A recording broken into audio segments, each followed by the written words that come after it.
बिस्मिल्लाहिर्रहमानिर्रहीम। अस्सलाम वालेकुम वरहमतुल्लाहि वबरकातुहू। मैं जेल की सलाखों के पीछे था और मेरे साथ बैठे कैदी मुझसे पूछ रहे थे, तुमने क्या जुर्म किया है? मैं खामोश रहा तो एक दूसरा कैदी बोला, इसने कत्ल किया है, एक सोने की अंगूठी के लिए। सब हैरत से मेरी तरफ देखने लगे, मगर मैं इन्हें क्या बताता, मैंने सोने की अंगूठी के लिए नहीं किया। ये तो मैंने दोस्तों, आज जो सच्ची कहानी हम आपके सामने पेश करने जा रहे हैं, ये सिर्फ एक कहानी नहीं, ये किसी के एहसासात हैं, किसी के जज्बात है, बल्कि सच कहूँ तो दुनिया में मौजूद हर अमल, हर रद्द अमल के पीछे कोई ना कोई एहसास, कोई ना कोई जज्बात जरूर मौजूद होता है। लेकिन किसी ने सच ही कहा है कि दुनिया में मोहब्बत से ज्यादा नफरत का जज्बा ताकतवर है। लेकिन आज जो वाकया हम आपको सुनाने जा रहे हैं, को उसमें जो कदम उठाया गया है वो वाकई नफरत से उठाया गया। उसके पीछे कोई जज्बा था, वो इंतकाम था, गुस्सा था, चिड़चिड़ापन था, वो बेबसी थी, या वो क्या था, इस बात का इजहार तो आप सुनने वाले कमेंट सेक्शन में करेंगे। आइए कहानी का आगाज करते हैं। दोस्तों, ये कहानी जमशेद की है। कहानी का आगाज जमशेद के वालिदैन की जिंदगी से हुआ। जमशेद के वालिद, जिनका नाम मजीद अली था, और इसकी वालदा जिनका नाम आमना बीबी था, ये दोनों निहायत ही गरीब घराने से ताल्लुक रखते थे। जब आमना बिया कर मस्जिद के घर आई थी तो उस वक्त माजिद फ्रूट की रेहड़ी लगाया करता था और 3 भाइयों का कच्चा सा एक मकान था। फिर गुजरने वक्त के साथ साथ जब वालिदैन की वफात हुई तो भाई ने वालिद की इस वाहिद छोड़ी हुई विरासत को तकसीम करना चाहा। इस कच्चे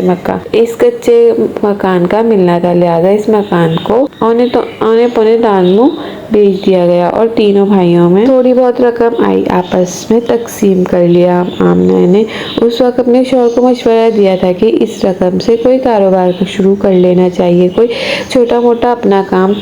लेकिन माजिद ने इसकी बात को एक कान से सुना और दूसरे कान से निकाल दिया। इसने वो थोड़ी सी रकम भी किसी ऐसे शख्स के पास रखवा दी जो प्रॉफिट देने का वादा कर रहा था, और फिर वही हुआ जिस बात का आमना को डर था। 6 माह बाद वो शख्स मंजर से गायब हो गया। पहले पहल वो ये कहता रहा कि ये रकम डूब गई, मुनाफा नहीं हुआ मैं जरूर दूंगा, मुनाफा हुआ तो नहीं हुआ तो मैं जरूर दूंगा। फिर गुजरने वक्त के साथ साथ वो शख्स सही में मंजर से गायब हो गया। आमना और माजिद के हाथ कुछ नहीं आया। माजिद तो एक लापरवाह सी तबीयत का मालिक था, इसे इस बात की परेशानी 2-4 दिन महसूस हुई, लेकिन वो फिर से अपनी जिंदगी में मगन हो गया। लेकिन आमना के दिल पर गहरा सदमा लगा था। ये सोच करके वो अफसरदा हो जाया करती थी, अगर ये रकम इनके पास होती तो वो इसका कुछ कर लेते, और कुछ नहीं तो बैंक में ही रखवा देते ताकि उसके बच्चे के काम आ जाते। क्योंकि आमना अब उम्मीद से थी, लेकिन माजिद ने अपनी बीवी की एक न सुनी, वही किया जो इसका दिल चाहा, और नतीजा इस मामूली सी रकम से भी हाथ से धो बैठा। वक्त यूं ही धीरे धीरे गुजरता रहा। दोनों मियाँ बीवी ने शहर के एक पसमानदा से इलाके में एक कमरे का मकान किराए पर ले लिया। इस मकान की हालत बहुत ज्यादा ही खस्ता थी, लेकिन यहाँ ना बिजली थी ना पानी था। मकान भी गली से बहुत ज्यादा नीचे था। जैसे ही बारिश होती तो सारी गली का पानी इस मकान में आ जाया करता। इसी वजह से इसका किराया सिर्फ 700 रुपये था। माजिद उसी में खुश था कि वो रोजाना के चंद 100 रुपए कमा लेता है। दोनों मियाँ बीवी पेट भर कर खाना खा लेते हैं, और फिर माजिद रात को खराटे मारता हुआ अपनी नींद पूरी किया करता था, जबकि आमना ये सोचकर नींद ही नहीं आती थी कि उसके आने वाले बच्चे का मुस्तकबिल क्या होगा। क्या वो अपने बच्चे को स्कूल पढ़ाएगी या उसका बच्चा एक महरूमियत भरी जिंदगी गुजारेगा। ये तो आमना की रातों की नींद उड़ चुकी थी, मगर दुख की बात ये थी कि इसके शौहर को इस बात जरा बराबर भी एहसास नहीं था। और फिर 9 माह का ये अरसा गुजर गया। आमना ने एक बेटे को जन्म दिया तो ये खुशी की बात थी, लेकिन जैसे ही आमना और माजिद की नज़र बच्चे के वजूद पर पड़ी तो खुशी हवा में उड़ गई। आमना का बेटा अधूरा वजूद लेकर दुनिया में आया था। इसकी एक टांग अधूरी थी, पाँव मौजूद ही नहीं था। माजिद जो खुशी बच्चे की तरफ बढ़ा, उसने बच्चे को उठाकर सीने से लगाया, लेकिन जैसे ही ये मालूम हुआ कि बच्चा तो अधूरा है तो उसका तो एक पाँव ही नहीं। माजिद ने फौरन बच्चे को बिस्तर पर लिटा दिया। उसके चेहरे पर 12 बज गए थे, माथे पर बल पड़ गए। अपनी बीवी की तरफ नफरत से देखने लगा। ये पैदा किया है नमूना तुमने 9 महीने बाद। मैं कब से इंतजार कर रहा था कि अल्लाह ताला मुझे बेटे की नेमत से नवाजेगा। वो बेटा बड़ा होगा, मेरा बाजू बनेगा, हम दोनों बाप बेटे मिलकर कमाएंगे, इस गुर्बत की जिंदगी से निकल आएंगे। लेकिन तुमने ये पैदा किया है, इससे तो अच्छा था कि ये बच्चा मुर्दा पैदा होता। इसका फ़ायदा क्या होता? इसका होना ना होना एक तो बराबर है। शौहर के मुँह से इतने अल्फाज सुनकर आमना की आंखों में आंसू आ गए। उसने कानों को हाथ लगाया और तौबा की और कहने लगी, खुदा से डरो माजिद, इस बच्चे को मैंने तख्लीक नहीं किया, मैंने सिर्फ इसे जन्म दिया। इसको बनाने वाली ज़ात तो ऊपर बैठी है और इसे मुकम्मल बनाई या अधूरा बनाई ये तो इस खालिक की मर्जी है। लेकिन माजिद ने हस्बे मामूल सर झटकते और कमरे से बाहर निकल गया और मुंह से अपने अच्छे अधूरे बच्चे के वजूद पर नजर डालते तारों के तार होने लगा। आमना जो बच्चे की पैदाइश से कबल ये सोचा करती थी कि बच्चे के आ जाने के बाद उससे बेरंगी जिंदगी में शायद कोई रंग शामिल हो जाएगा, उसे खुशी महसूस होगी, उसका दिल और दिमाग अपने बच्चे में उलझ जाएगा, उसकी परेशानी शायद कम हो जाएगी। मगर बच्चे की आमद के साथ ही परेशानियां बढ़ गई। वक्त यूं ही सुबह शाम करके गुजरता रहा। वो गुजरते वक्त के साथ आमना और माजिद का ये बेटा, जिसका नाम जमशेद रखा गया, ये बड़ा होता गया, उम्र की सीढ़ियां चढ़ता गया। लेकिन जमशेद भी अपने माँ बाप की तरह तंगदस्ती और महरूमी भरी जिंदगी गुजार रहा था। उसकी जिंदगी में दूर दूर तक बचपन से खुशी जैसा कुछ मौजूद ही नहीं था। एक तरफ आस के घर के हालात थे और जो ना तो खुश रहने की इजाज़त देते थे और ना इसे पेट भरकर खाना खाने की इजाज़त देते थे, न किसी स्कूल में तालीम हासिल करने की इजाज़त देते थे, और दूसरी तरफ इसका अधूरा वजूद इसे बाहर बच्चों में जाकर खेलने की इजाज़त भी नहीं देता था। जमशेद हर रोज़ सुबह और शाम के वक्त खिड़की में बैठकर बाहर गली में खेलते हुए बच्चों पर नजर डालता और उस वक्त उसका दिल अंदर से मचल जाता था। बेख्तियार उसके दिल में भी ये ख्वाहिश जागती थी कि वो उठे, बाहर जाए, बच्चों के साथ खेले। मगर जैसे ही वो बाहर गली में जाता, बच्चे अपना खेल छोड़कर इसके गिर्द जमा हो जाते, हैरत से इसकी टांग को देखते जो नीचे से बिल्कुल मुड़ी हुई थी। गोल मुलाई सी वहाँ पाँव मौजूद ही नहीं था। बच्चे हैरत से वहाँ हाथ लगाकर देखते उससे फिर तरह तरह के सवालात करते। जमशेद, तुम्हारा पाँव किधर गया कट गया क्या? मशीन में आया था क्या? तुमने गाड़ी के नीचे आ गए थे क्या? तुम ऐसे ही पैदा हुए थे? फिर तुम जूता कैसे लेते हो? क्या एक पाँव का ही पहनते हो? दूसरे पाँव का क्या करते हो? इस तरह के हजारों सवाल बच्चों की जबानों पर होते और जमशेद के पास इनमें से किसी सवाल का जवाब नहीं था। वो खामोशी से सबके चेहरों की तरफ देखता। जहाँ किसी के चेहरे पर इसके लिए तरस था, हमदर्दी थी, किसी के चेहरे पर मुस्कुराहट थी, और जमशेद सब सवालों से घबराकर वापस अपने घर में आ जाता और फिर अगले दिन वो हिम्मत ही नहीं कर पाता बाहर जाने की।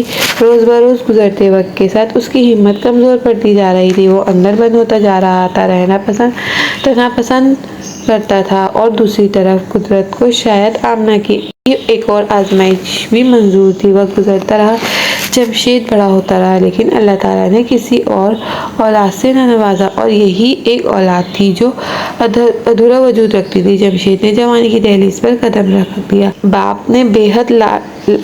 बाप तो बेहद लापरवाह तरबियत का मालिक था, लेकिन जमशेद की माँ हर वक्त सोच में गुम रहता। वो अब ये सोचने लगा था कि मुझे खुद कुछ करना चाहिए, और इसी सोच के बाद उसने घर में कदम निकाला और अपने लिए काम तलाश करना शुरू किया। एक होटल पर उसे बर्तन धोने का काम मिल गया। ये काम उसके लिए ज़्यादा मुश्किल नहीं था, क्योंकि इसे बैठकर काम करना था, चलने फिरने वाला काम नहीं था उसके लिए मुश्किल होता, लिहाजा उसने खुशी से कबूल कर लिया। थोड़े बहुत पैसे जमा करने लगा। दूसरी तरफ माजिद था, जब कभी इसका दिल चाहता तो हफ्ते 10 दिन बाद फ्रूट खरीदता और रेहड़ी सजा लेता और शाम को चंद 100 रुपए कमाकर घर ले आता। लेकिन ये भी उसके अपने मूड पर मुनहसर था। खुद तो सारा दिन घर में से बाहर गुजारता और शाम को घर आकर सो जाया करता। घर सिर्फ उसके लिए एक होटल या सराया था जहाँ वो सोने के लिए आया करता था, लेकिन रोजाना अपनी बीवी से मुँहमारी करना नहीं भूलता। इसे रोजाना ये ताना देना और याद करवाना कि तुमने एक औलाद पैदा की, वो भी अधूरी। माजिद अपना फर्ज समझता था। दोनों माँ बेटा खामोशी से माजिद की बातें सुना करते थे, लेकिन एक दिन माजिद ने अपने दोनों माँ बेटे के सर पर से जैसे एक बम फोड़ दिया। वो एक औरत को घर ले आया। ये औरत 30-35 बरस की एक खूबसूरत औरत थी। दोनों माँ बेटा मुंह खोले माजिद की तरफ देख रहे थे। जब माजिद ने बत्तीसी निकालते हुए बताया कि ये मेरी बीवी है, मैंने निकाह कर लिया है, दोनों माँ बेटे हैरत से एक दूसरे की तरफ देख रहे थे। उसके एक कमरे के घर में माजिद और उसकी औरत भी वो भी हकदार कर लिया। पहले ही वो तीनों एक कमरे में सोते थे, अब क्या करेंगे। वो दोनों ही खामोशी से देख रहे थे। माजिद ने अपनी नई बीवी का हाथ थामा और इसे घर में मौजूद इस वाहिद कमरे के अंदर ले गया। थोड़ी देर बाद इसने मुंह को आवाज देकर कहा कि अपना और जमशेद का बिस्तर उठा लो, बाहर बरामदे में लगा लेना। आमना के आंखों से आंसू आ गए और जमशेद मुठ्ठियां बीचते चुपचाप ये मंजर देख रहा था। रात होती तो दोनों माँ बेटे बरामदे में बिस्तर लगाकर लेट गए और दोनों मियाँ बीवी अंदर कमरे में मौजूद थे। कमरे से गाहे बगाए हंसने और कहके लगाने और बातचीत करने की आवाज़ें आ रही थी। माजिद ने इन दोनों माँ बेटे को जैसे अपनी ज़िंदगी में किसी मक्खी की तरह निकाल कर बाहर कर दिया। अब तो इसकी नई औरत के आगे आ जाने के बाद घर का निज़ाम एक अजीब ही डगर पर चलने निकला। घर का जो थोड़ा बहुत काम था वो पहले की तरह आमना ही सरंजाम दिया करती। वो औरत तो कमरे से बाहर नहीं निकलती, ना वो आमना को बुलाना पसंद करती और ना ही आमना बिला वजह उससे बातचीत करती। शाम होती माजिद घर वापस आता तो इसके हाथों में खाने की कोई ना कोई चीज़ मौजूद होती जो सीधा अपनी नई बीवी के पास ले जाता। दोनों मियाँ बीवी मिलकर खाना खाते और फिर दोनों मियाँ बीवी सो जाते। आमना और जमशेद ने खाना खाया है या नहीं इस बात का माजिद को कोई गर्ज नहीं थी, ना उसने कभी इस बारे में मालूम किया। जमशेद इस बात पर भी खुदा का शुक्र अदा करता, इसे थोड़ा बहुत काम मिला हुआ था और वह अपना और अपनी माँ का पेट भर सकता था। वह क्यों ही धीरे धीरे गुजरता रहा। जमशेद बाहर के काम करता और हर वक्त और आमना के घर में, लेकिन अब गुजरते वक्त के साथ साथ आमना की तबीयत कुछ निढाल सी रहने लगी। हालांकि उसने काम का बोझ कभी महसूस नहीं किया था। वो खामोशी से चुपचाप काम सर अंजाम दिया करती थी, लेकिन अब वो बहुत थक जाया करती थी और ख़ास तौर पर रात के वक्त कभी कभी उसके पेट में इतना शदीद दर्द उठता। लेकिन वो बड़ी साबिर औरत थी, अपने इस दर्द को भी छुपा कर सह जाया करती थी। लेकिन जमशेद देख रहा था उसकी माँ की तबीयत ठीक नहीं है। आखिरकार उसने एक दिन होटल के मालिक को बताकर वहाँ से छुट्टी ली और माँ को सरकारी अस्पताल ले गया। 3 घंटों के इंतजार के बाद जब आमना की बारी आई तो डॉक्टर ने चेकअप के बाद बताया कि आमना के पित्ते में पथरियां हैं और जल्दी ऑपरेशन कराना होगा, वरना जान को खतरा हो सकता है। ये सुनकर जमशेद परेशान हो गया। उसने डॉक्टर से पूछा कितना खर्चा आएगा। डॉक्टर ने बताया अगर सरकारी अस्पताल में ऑपरेशन करवाओगे तब भी 20-30 हज़ार का खर्चा हो ही जाएगा। जमशेद ने माँ के लिए दवाई ली और उस दिन घर वापस लौट आया, लेकिन उसी दिन उसने अपने दिल में अज़म किया कि मैं ज़्यादा मेहनत करूँगा और 30,000 रुपये जमा कर लूँगा और अपनी माँ का ऑपरेशन करवा लूँगा। मेरे पास एक माँ ही तो मैं उसकी सेहत का ख्याल रखूँगा, अपनी माँ को कुछ नहीं होने दूँगा। मगर कुदरत को शायद कुछ और ही मंजूर था। जमशेद ने हिम्मत मान ली और वाकई उसने दिन रात एक कर दिया। वो दिन में 3 जगह ड्यूटी करने लगा। एक होटल में बर्तन धोता, दूसरे का रुख करता, दूसरे में के बाद तीसरे। इसने 3 होटल में बर्तन धोने का काम पकड़ लिया और सारा दिन एक से दूसरी और दूसरी से तीसरी जगह चक्कर लगाता। होटल के मालिक भी उससे ज़्यादा बास-पोस नहीं करते थे। वो जानते थे कि ये लड़का बहुत मेहनत कर रहा है।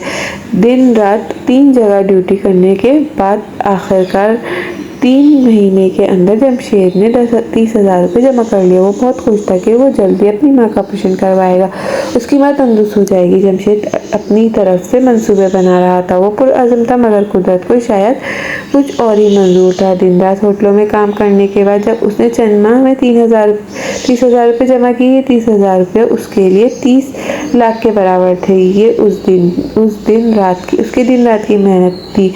जमशेद ने ये पैसे अपने छोटे से बावर्ची खाने के बर्तनों के अंदर छुपा रखे थे। एक ऐसा बर्तन जो काफ़ी देर से इस्तेमाल में नहीं था, उसने ये पैसे उसी बर्तन के अंदर रखे थे। मगर न जाने उसके बाप को कैसे इल्म हो गया। एक दिन जमशेद ने इस इरादे से किचन का रुख किया कि वो एक बार रकम गिन ले, अगर पूरी हो चुकी है तो डॉक्टर से मिलेगा, टाइम लेगा और माँ का ऑपरेशन करवा लेगा। उसने अपनी माँ को भी ये खुशखबरी सुना दी थी कि माँ मेरे पास अब काफ़ी रकम जमा हो चुकी है, मैं तुम्हारा ऑपरेशन कराऊंगा। माँ की आंखों में भी उम्मीद चमकने लगी थी। वो तो ये उम्मीद छोड़ ही चुकी थी कि वो अब सेहतमंद ज़िंदगी गुजार सकती है। इसके तो ख्वाब और ख्याल में भी नहीं था कि कोई इसका ऑपरेशन भी करवा सकता है, मगर उसके बेटे ने कर दिखाया। जैसे सारी उम्र खुद को अधूरा वजूद का ताना मिला। इसी अधूरे वजूद ने दिन रात मेहनत करने के बाद अपनी माँ का ऑपरेशन के लिए पैसे जमा कर लिए। और फिर उस दिन कोई आम दिन नहीं था जमशेद के लिए, वो क़यामत का दिन था। वो किचन में गया, उसने बर्तन के अंदर हाथ डाला मगर बर्तन खाली था। उसका हाथ खाली वापस लौट आया। उसे यकीन नहीं आया कि नफ़ी में सर हिलाते हुए बर्तन के ऊपर का ढक्कन उठाया, अंदर झांका, मगर इसका खौफ सच साबित हुआ। वो वाकई खाली था। उसके पैसे अंदर नहीं थे, एक भी रुपया अंदर मौजूद नहीं था।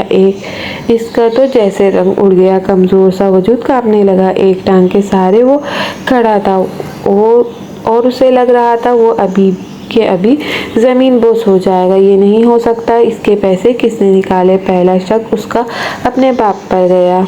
अब्बा उसके पैसे ले उड़े।